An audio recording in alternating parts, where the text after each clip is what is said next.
La doctora Florencia Bruguesar es la responsable del Servicio de Infectología y Epidemiología del Sistema Integrado de Salud Pública.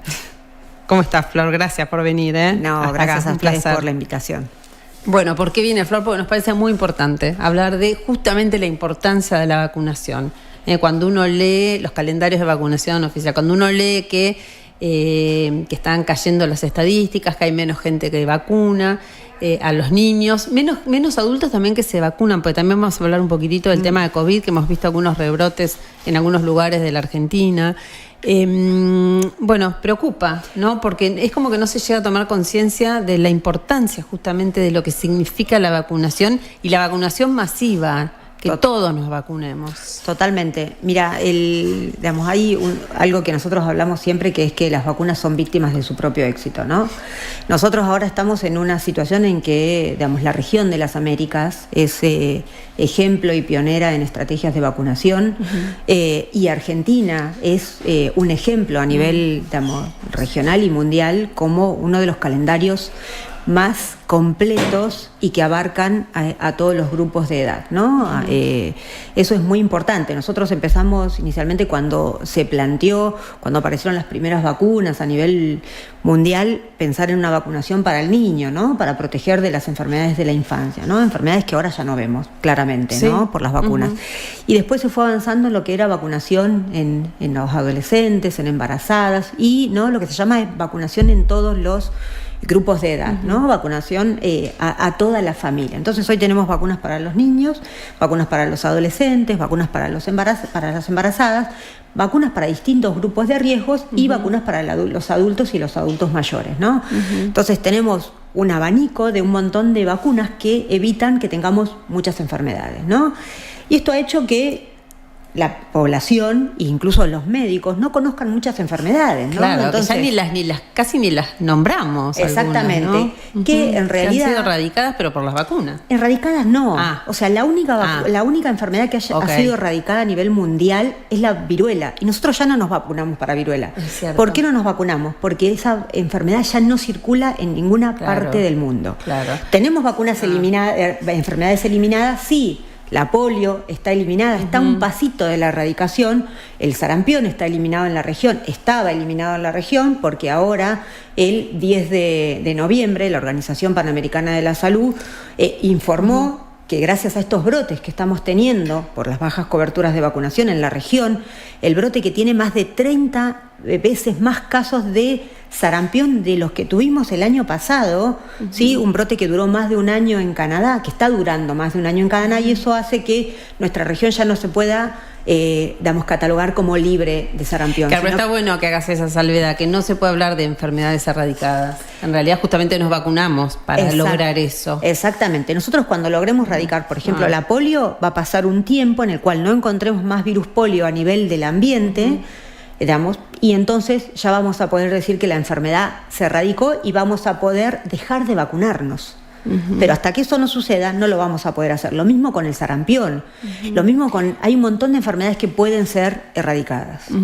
Ahora, Flor, acá en Tandil también se observa esa baja en el porcentaje de vacunación, de cobertura de vacunación. Mira, yo no conozco bien las coberturas de Tandil, pero sí, obviamente, el año pasado la provincia de Buenos Aires y a nivel de las regiones, la cobertura fue baja, ¿sí? Tenemos, como dice el informe, ahora incluso la Sociedad Argentina de Pediatría sacó alertando, un comunicado alertando, por esto. Y hace muy poquito se publicaron a nivel nacional las coberturas del año 2024 y tenemos coberturas tan bajas como, por ejemplo, la segunda dosis de sarampión de un 46%. Es decir, que más del 50% de los niños no recibieron su segunda dosis para sarampión. En este contexto en el cual Argentina tuvo un brote que tuvo 35 casos de sarampión, pero por ejemplo México tuvo más de 5.000 casos, creo que 5.200 está ahí alrededor, pero con 23 muertos por sarampión. Estados Unidos tiene más de casi 2.000 casos de sarampión y tiene 3 fallecidos. Canadá tuvo 2 fallecidos y esos 2 fueron embarazadas que se contagiaron y que tuvieron sus bebés nacidos. A ver, bajan los índices de vacunación, los porcentajes de vacunación y aumentan los casos de enfermedades. Exactamente. Enfermedades que dejamos de tener, hay enfermedades que están controladas. La coqueluche, tos convulsa o pertusis, como la queramos llamar, estaba controlada. Sí. con múltiples estrategias de vacunación. Vacunación en los más chiquitos, ¿sí? Refuerzos a los 18 meses, refuerzos a los 5 años, una vacunación en los adolescentes a los 11 años para evitar también la diseminación a los más chiquitos y la vacunación en la embarazada. Hoy estamos teniendo brotes de coqueluche con 6 fallecidos ya, que no teníamos fallecidos.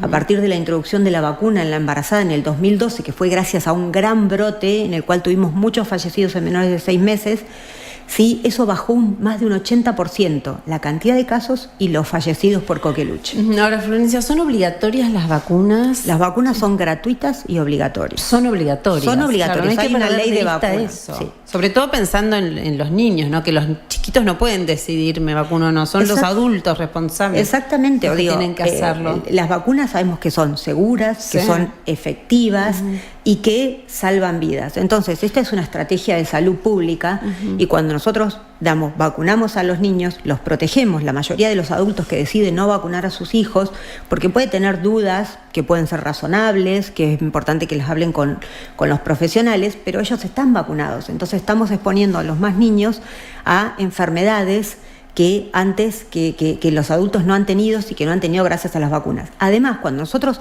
bajamos estas coberturas de vacunación, también ponemos en riesgo a los que no se pueden vacunar, porque esto de la inmunidad poblacional o la inmunidad de rebaño, como la quieramos llamar, deja de estar cuando tenemos tan bajas coberturas. Entonces el virus circula o las bacterias circulan libremente y además también la vacunación es una estrategia para disminuir la resistencia a antimicrobianos, que es también algo que está pasando esta semana.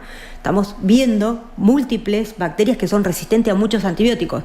Cuando nosotros vacunamos, las bacterias no circulan, por ejemplo el neumococo, el meningococo, producen neumonía, meningitis, meningitis que son enfermedades graves, con múltiples complicaciones. Y tenemos bajísimas coberturas de vacunación, incluso en esas vacunas que protegen contra enfermedades tan graves como la meningitis. Vos decías, bueno, debe ser una política de salud pública, ¿no? Uno entiende que tiene que haber como una impronta fuerte desde las autoridades de salud, locales, provinciales, nacionales, que tienen que trabajar en esto fuertemente, porque es un tema de salud pública.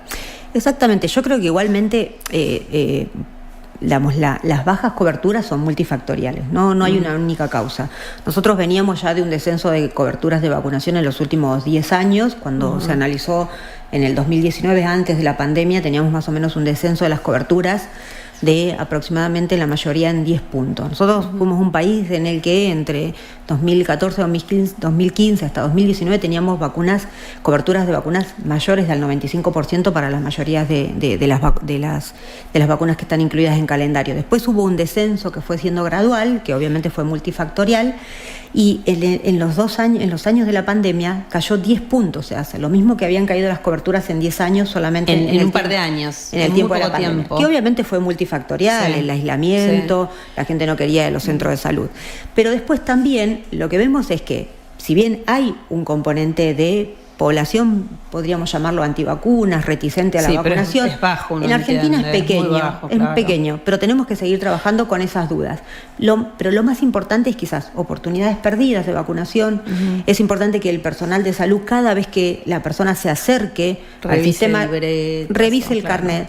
Sí, el tema de la accesibilidad a los vacunatorios, ¿no? De tener esos horarios más flexibles, porque muchas veces la gente en esta situación económica compleja, acercarse al vacunatorio y que por ahí no le den la vacuna y que tenga que volver otro horario, día, quizás ya no vuelve, quizás no lo puede traer porque no puede perder otro día de trabajo. Y quizás las falsas contraindicaciones, que es otra cuestión. O sea, tiene un poquito de moco, tiene tos y no te vacuna. Claro. Y te pregunto si vos me dijiste el tema de la pandemia, con lo que se habló respecto de la vacuna contra el COVID, si puso, no sé, en tela de juicio un poco a las vacunas. Sí. Es decir, pero, ¿sirven, no sirven? ¿Son las que han generado cantidad de problemas posteriores? No, mira, Argentina y a nivel mundial y regional se vigila la seguridad de las vacunas. Primero que antes de aprobar una vacuna, cualquier organismo como la ANMAT o como la FDA o como la EMA en Europa, en Estados Unidos, hay unos protocolos, que se llevan a cargo, ¿no? Fase 1, fase 2, fase 3, eso lo aprendimos creo que todos en la pandemia. se cumplen todos esos pasos. Después se hace una vigilancia post-comercialización para ver si aparece un evento adverso que no fue identificado antes, y hay una vigilancia. Argentina tiene una comisión que se llama Comisión Nacional de Seguridad en Vacunas, que es la CONASEVA, que son un grupo de expertos ajenos al Ministerio de Salud que asesoran al Ministerio, digamos, y que revisan todos los datos. Digamos, si ustedes se fijan en la página del Ministerio de Salud de Nación, hay varios informes escritos con todos los datos.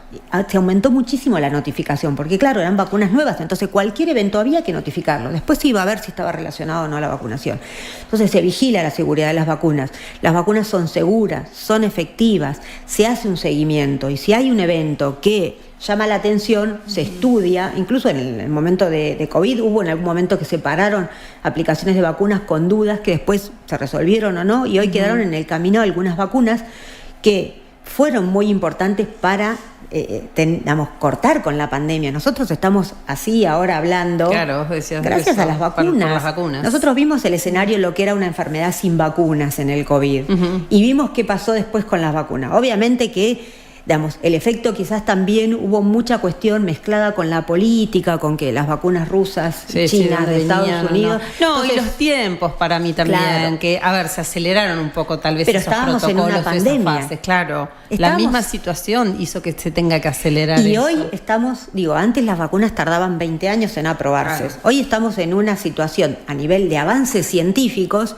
que hace que nosotros podamos tener otra situación y otros estudios, y otra capacidad, ¿no? Para tener vacunas en un corto plazo, ¿no? Y la vacuna y el COVID sigue circulando, ¿no? Eso te iba a preguntar, Flor, porque leíamos en Noticias Nacionales que, por ejemplo, Formosa ha tenido como un brote y que inclusive estaban pensando en aplicar algún tipo de medida, no como se vivió durante el periodo, digamos, más crudo, más difícil de COVID, pero tomar algunas medidas en relación con esto. Mira, lo que pasa con el COVID es como cualquier enfermedad respiratoria, y que nos pasa a nosotros en el invierno, por ahí con el virus sincicial, con influenza, o sea, con gripe y con otras enfermedades respiratorias, es que uno tiene que tomar precauciones, ¿no?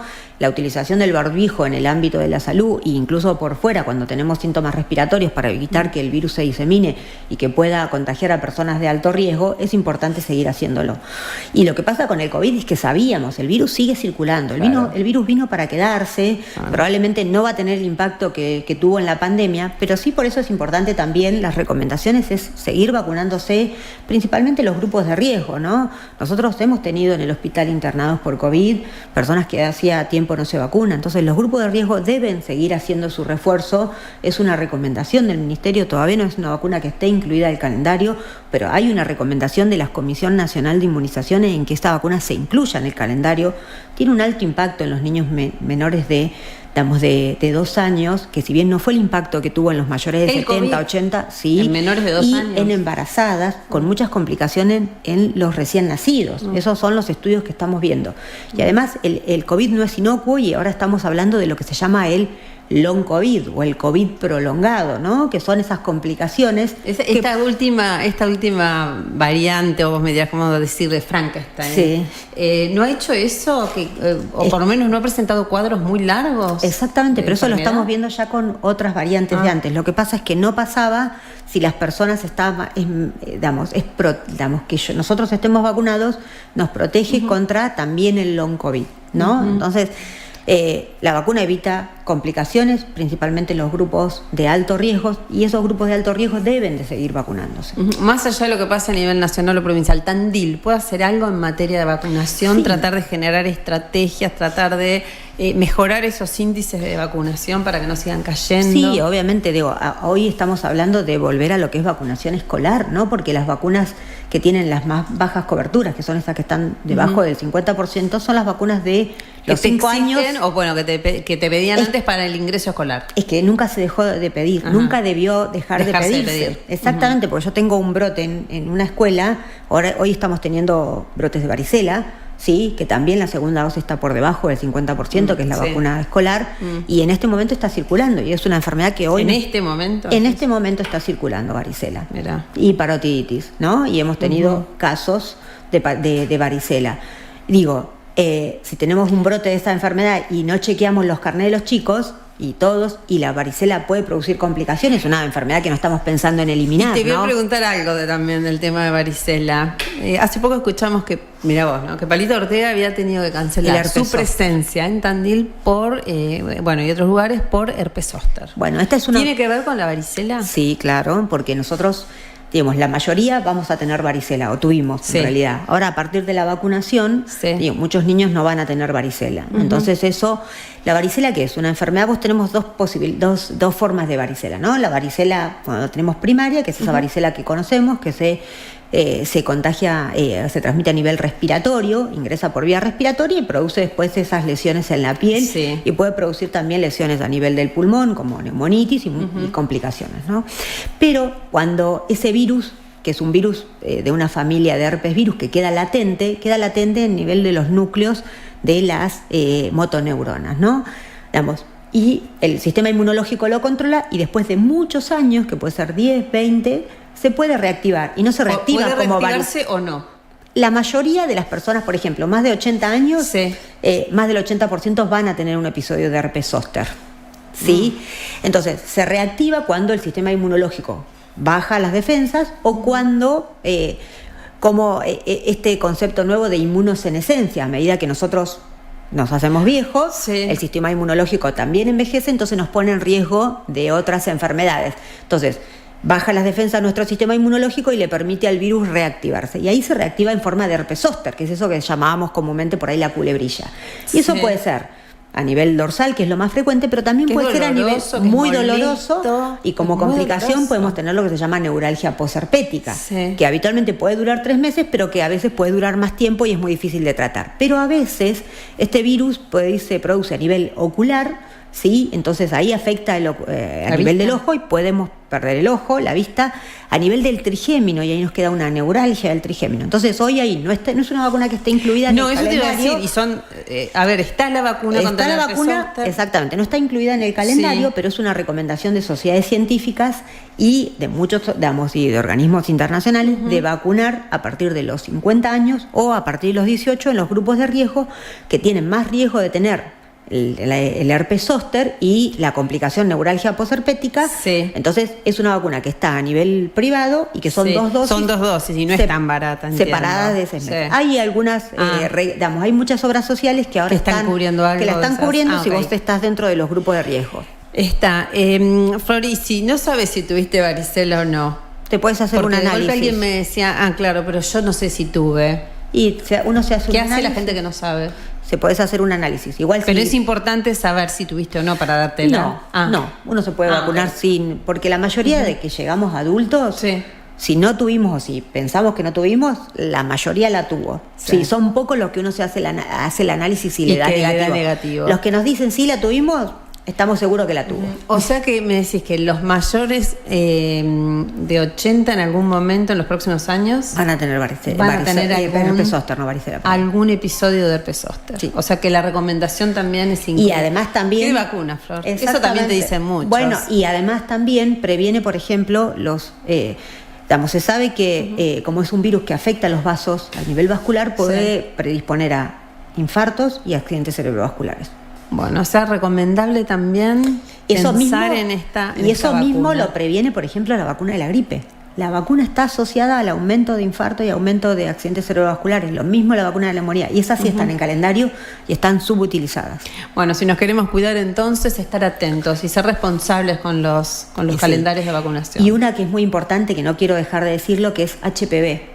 En las niñas. En las niñas y en los niños, ¿sí? Niñas y niños. Exactamente, está incluida en el calendario de los niños que nacieron a partir de los 2006. ¿Pero al principio eran las niñas? Al principio eran solo niñas y ahora es los niños y las niñas. Está incluida en los niños que nacieron a partir del 2006 y en las niñas que nacieron a partir del año 2000 a los 11 años. Y es una vacuna que previene el cáncer.